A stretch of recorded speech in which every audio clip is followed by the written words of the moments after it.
Good morning, students. Are you okay? Good. देखो, come to point. In last lecture, we discussed about the poem "How to Tell Wild Animals."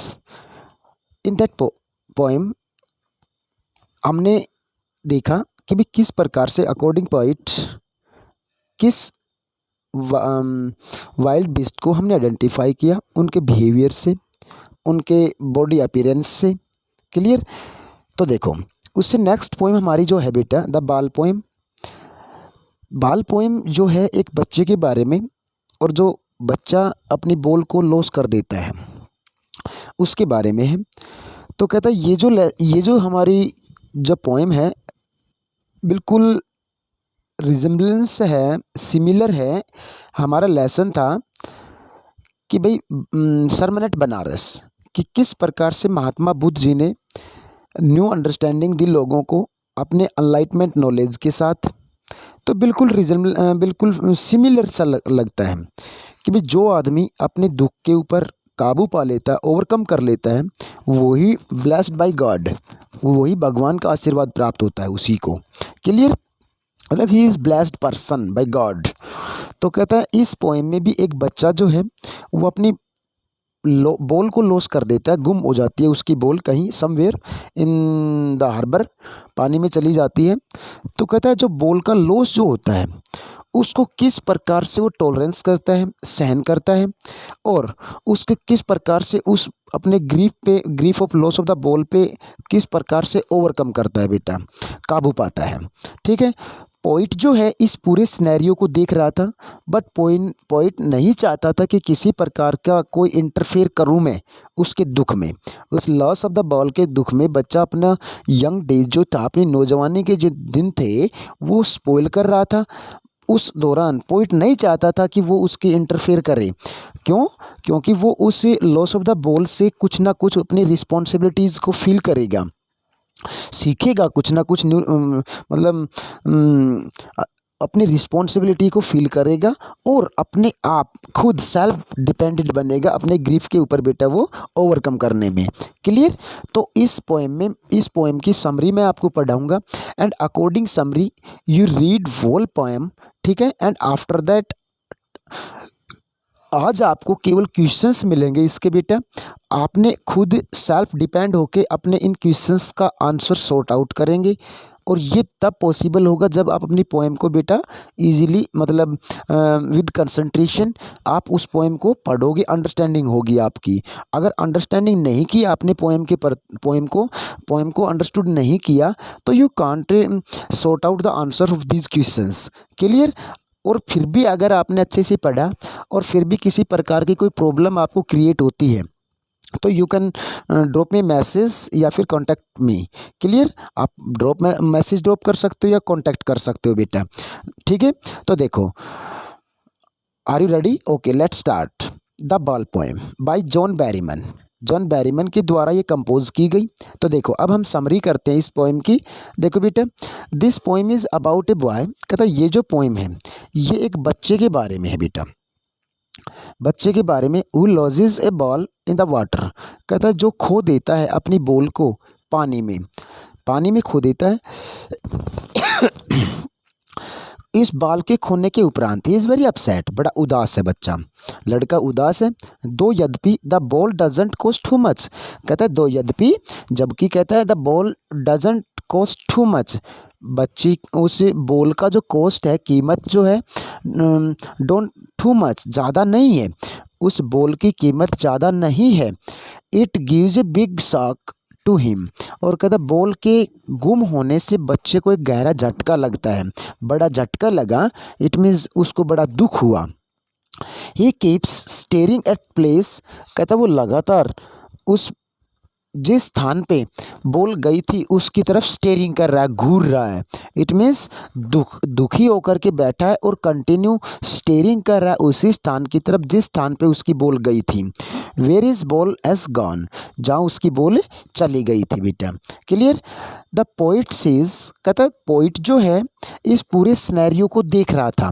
कहता poet seize all this. कहता पूरे scenario को देखता है poet, but it doesn't interfere with the boys rumination. Rumination, कहता है rumination is grief, कहता है अपने बच्चे के उस दुख में किसी प्रकार का पोइट नहीं चाहता इंटरफेयर करना, या according the statement poet interfere नहीं करता, बाधित नहीं करता उसके दुख में, किसी प्रकार का इंटरफेयर नहीं करता है।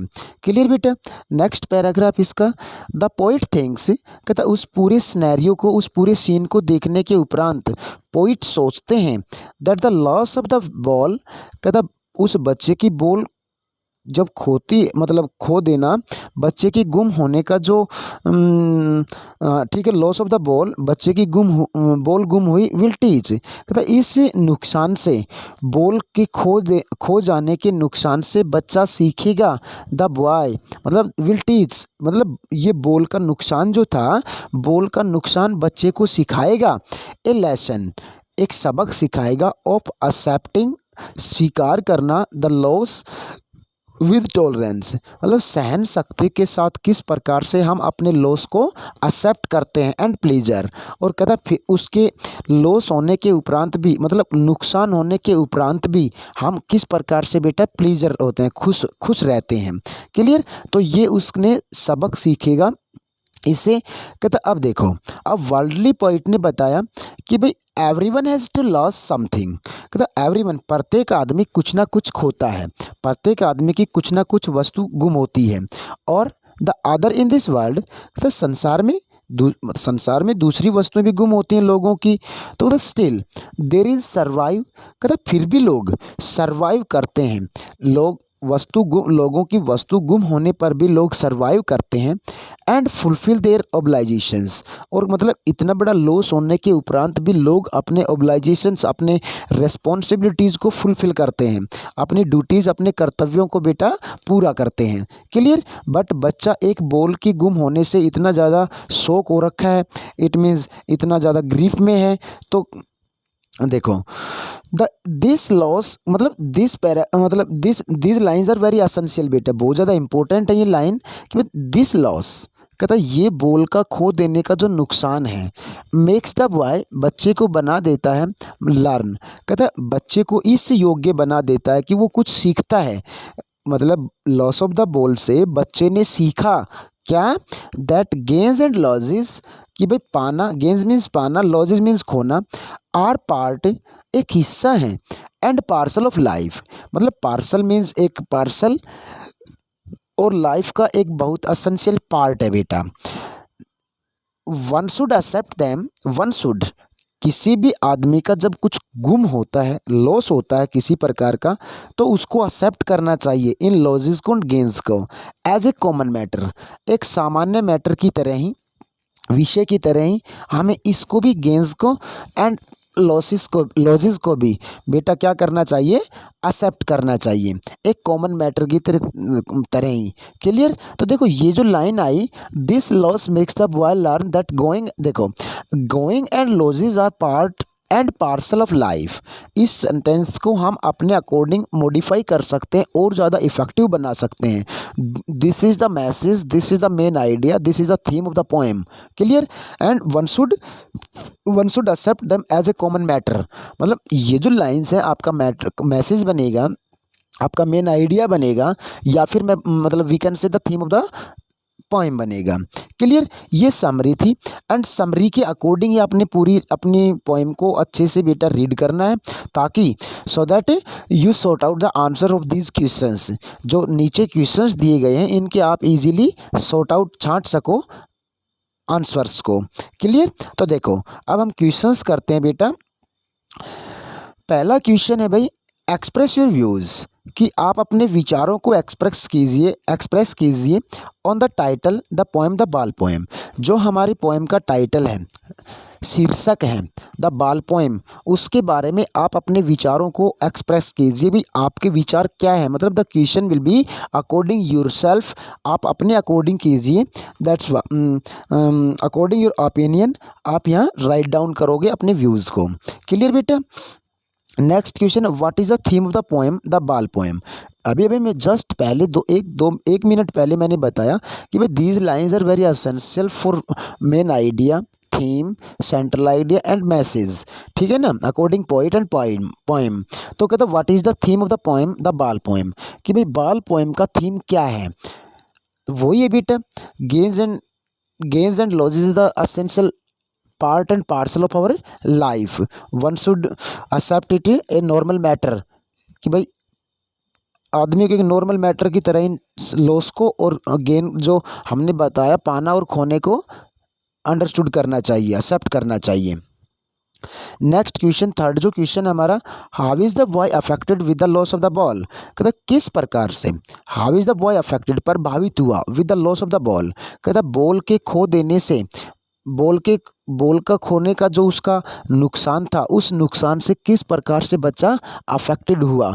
इट मीन बहुत ज़्यादा ग्रीफ में था, वो अपने यंग डेज को स्पॉइल कर रहा था बेटा, मतलब उसकी बिलोंगिंग्स जो थी, बिलोंगिंग्स टू द बॉल जो थी वो उसकी रून हो रही थी, उसके पे मतलब उसको ही होल्ड्स, मतलब ग्रीफ होल्ड्स ऑन हिम, दुख ने उसको जकड़ लिया था, उसकी बिलोंगिंग्स को हार्ट हुआ था, ठीक है ना। तो ये इसका आंसर रहेगा। तो नेक्स्ट क्वेश्चन है भाई, डू यू थिंक, क्या आप सोचते हैं, the boy has had the ball for a long time, देखो यहाँ हैज़ और हैड आया है, मतलब डू यू थिंक कि भाई which reason to use has और had continue, has is the helping verb, had जो है वो पास्ट पार्टिसिपल ऑफ हैज़, क्योंकि present perfect without past participle we can't make perfect part of every tense, clear. तो has का past participle बेटा had लगा दिया हमने, और has is the helping verb of present, ये प्रेजेंट परफेक्ट का दे दिया। फिर डू यू थिंक, आप सोचते हैं, the boy has had the ball for a long time, कि बच्चे के पास जो बॉल थी वो एक लंबे समय से है, ऐसा क्या आप सोचते हैं। वाई नॉट, भाई अगर आप पॉजिटिव है तो वाई, एंड नेगेटिव है तो वाई नॉट, ठीक है ना। तो आपने अपने अकॉर्डिंग इसका आंसर अटेम्प्ट करना है, क्लियर बेटा। नेक्स्ट क्वेश्चन देखो, फिफ्थ का क्वेश्चन है आपका, क्या भाई why didn't the poet console the boy, कि भाई वाई, बच्चा जब पोइट जो है इस पूरे सिनेरियो को देख रहा था, फिर भी मतलब पूरे सीन को देखा, पोइट ने बच्चे को देखा कैसे उसकी क्या कंडीशन थी, पूरे सर्कमस्टांसिस को देखा, और कहता फिर भी क्यों कंसोल नहीं किया बच्चे को। कंसोल मीन्स क्या होता है, सिंपैथाइज करना, सहानुभूति देना, कि बच्चे को सहानुभूति क्यों नहीं दी पोइट ने, because the poet wanted to the boy, कि बच्चे चाहता था कि he felt the first responsibility about his life, अपनी ज़िंदगी की पहली रिस्पॉन्सिबिलिटी जो उसने इस सबक से सीखी, इस लॉस से सीखी, उसको वो क्या करे, गेन करे, फील करे बेटा। तभी that's why the poet didn't want the console him, कि भाई इसीलिए नहीं चाहता था पोइट कि भाई वो उसको कंसोल करे या सिंपैथाइज करे, क्लियर। नेक्स्ट क्वेश्चन है, what does the poet learn after lodging the ball, कि भाई बॉल के गुम होने के बाद में बच्चे ने क्या सीखा। इट मीन्स वही the theme of the poem का क्या रहा है भाई, losses and gains are the essential part and parcel of life, clear. कि किस प्रकार से हम एक्सेप्ट करना चाहिए, कैसे हमें एक्सेप्ट करना चाहिए लॉसेस और गेन्स का, ठीक है ना, ए नॉर्मल मैटर की तरह हमें उसको एक्सेप्ट करना चाहिए, without any grief, without any belongings heart. कहता नेक्स्ट क्वेश्चन है बेटा, what is the main idea of the poem the ball poem. देखो अभी जस्ट मैंने बताया इस क्वेश्चन का आंसर आपको 7 का, उसके अकॉर्डिंग आपने लास्ट पैराग्राफ के अकॉर्डिंग आपने इस क्वेश्चन को भी बेटा अटेम्प्ट करना है, क्लियर। देखो नेक्स्ट आपका क्वेश्चन है भाई, एक्सप्लेन द लाइन, मतलब ये जो लाइन दो तीन क्वेश्चंस में लाइन आएंगी, और इन लाइंस को जब तक आप मतलब एक्सप्लेन नहीं कर पाओगे, जब तक आपने अपनी पोएम को अच्छे से नहीं पढ़ोगे। इट मीन जब आपने पोएम को पढ़ा तो you can explain every line of the poem, या फ्रेज, या अपने जो प्ले है उसकी हर लाइन को तभी एक्सप्लेन कर पाओगे व्हेन यू आर जब अपनी पोएम को आप अच्छे से पढ़ोगे, टॉपिक को पढ़ोगे बेटा। कहता एक्सप्लेन द लाइन, इस लाइन को एक्सप्लेन करो, क्या लाइन है भाई, आपकी स्टेंजा से ली गई है। And no one buys a ball back, कि भाई कोई भी नहीं खरीदता उसी, मतलब उस बॉल को वापस खरीद के नहीं दे सकता, because money is external, money को तो उसने मैटेरियल थिंग बताया, पोइट ने मनी इज एक्सटर्नल कि भाई मनी को तो एक मतलब मटेरियल थिंग बता दिया कि भाई बॉल की इतनी ज़्यादा कॉस्ट नहीं थी, फिर भी क्यों नहीं खरीद के दूसरी बॉल दे सकता उस बच्चे को, बिकॉज द मेन जो थिंग बताई मैंने कि भाई बिलोंगिंग जो उसकी थी टू द बॉल उसको हर्ट हुआ है और उससे पहले उसकी कोई चीज़ गुम नहीं हुई, तो वो उस ग्रीफ को फील नहीं कर सकता, he can't feel the grief about lodges anything कि भाई कोई भी चीज़ गुम होती तो उसको वो फील नहीं कर सकता, उसके प्रति जो रिस्पॉन्सिबिलिटी थी उसको फील नहीं कर सकता बच्चा। तो उसको इसी बात को अंडरस्टूड करवाने के लिए ये सेंटेंसेस बोले गए बेटा। नेक्स्ट क्वेश्चन है बेटा, समझ में आ गया इसका। Why does the poet decide not to give money to the boy और he buys another ball for him कि why does the poet decide कि poet decide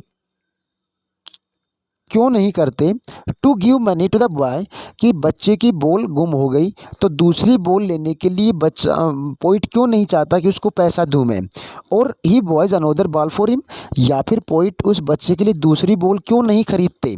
it means poet अभी बताया मैंने जस्ट, पोइट चाहते थे कि बेटा कि भाई इस लॉस से, इस नुकसान से बच्चा सीखे कि भाई उसकी फर्स्ट रिस्पॉन्सिबिलिटी जो थी लाइफ में उसको सीखे और उसके ऊपर वो मतलब उसको उसी रिस्पॉन्सिबिलिटी के अकॉर्डिंग ही वो ओवरकम कर सकता था two is grief, two is loss. Clear.